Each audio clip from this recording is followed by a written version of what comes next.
নমস্কার, তোমাদের সকলের প্রিয় পাঠশালায় আরো একটি নতুন ক্লাসে তোমাদের সকলকে জানাই স্বাগত।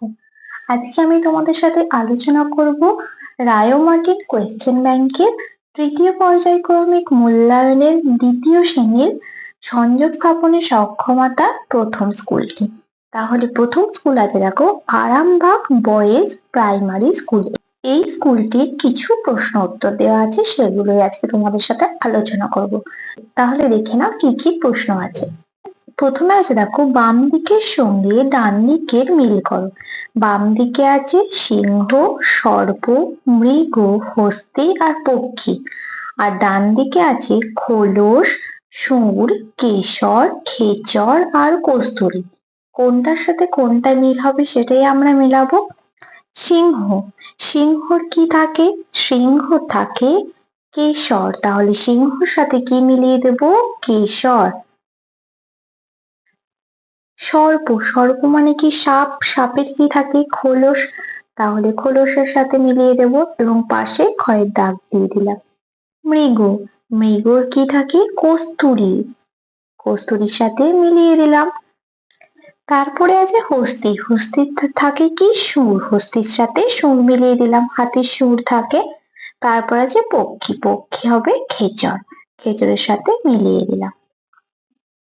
তারপরে দুয়ের দাগের আছে দেখো শব্দ ঝুড়ি থেকে শব্দ নিয়ে শূন্যস্থান পূরণ করো। তাহলে দেখো এখানে শব্দ ঝুড়ি আছে, এখান থেকে শব্দ নিয়ে তোমাদের এই শূন্যস্থানগুলো পূরণ করতে হবে। শব্দ ঝুড়িতে কি আছে? বাচ্চা ঘোড়া, কুকুর, কচ্ছপ আর জঙ্গল।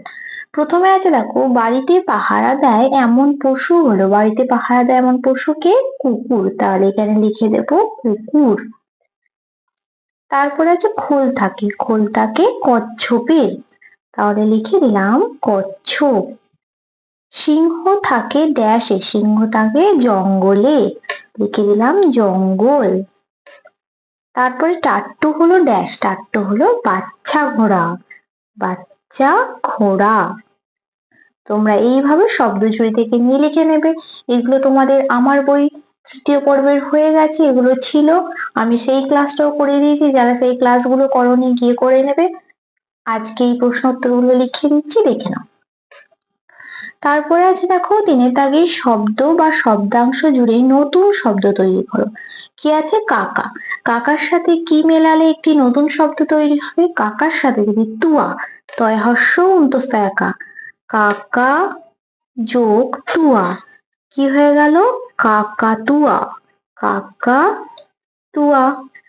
তারপর আছে মাছ, মাছের সাথে যদি রাঙা মেলানো হয় কি হয়ে যাবে? মাছ রাঙা। তারপর আছে কাঠ, কাঠের সাথে কি মেলাবো?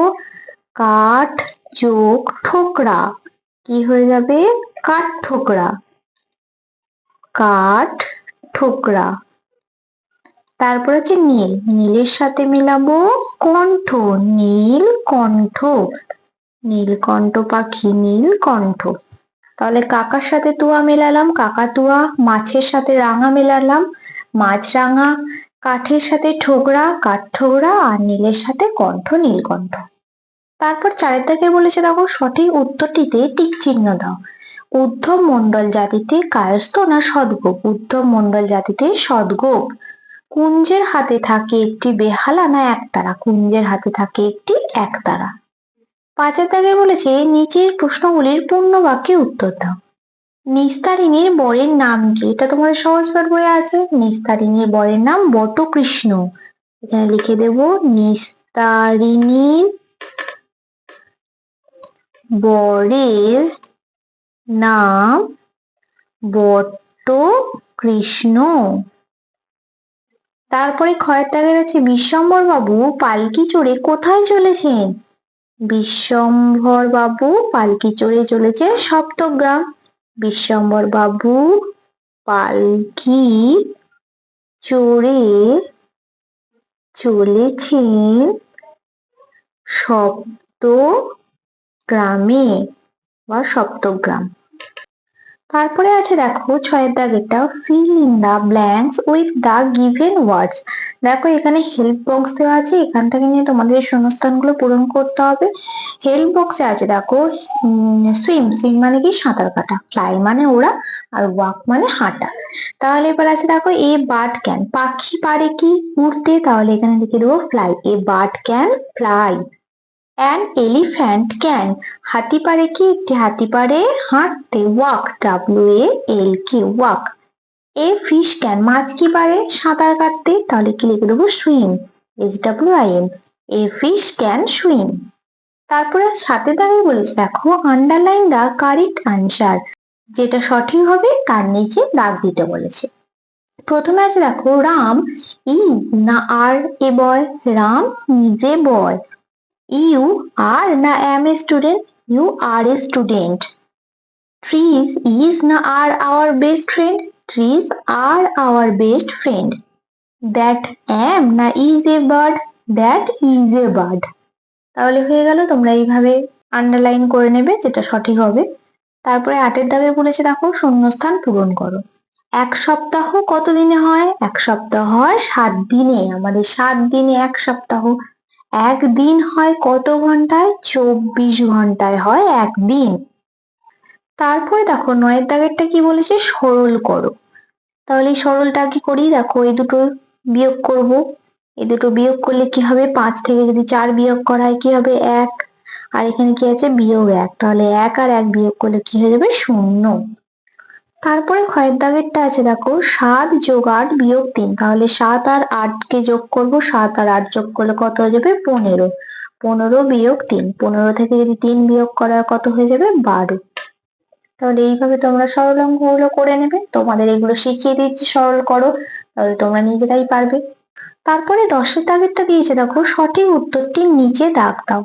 7টা 8 এর যোগফল 55, 56 না 57, 7টা 8 এর যোগফল কত হবে 56। দেখো 7টা যদি 8 যোগ করো তাহলে কত হচ্ছে, দেখো 1 2 3 4 5 6 7, এই 7টা 8 যদি যোগ করা হয় কত হবে 56।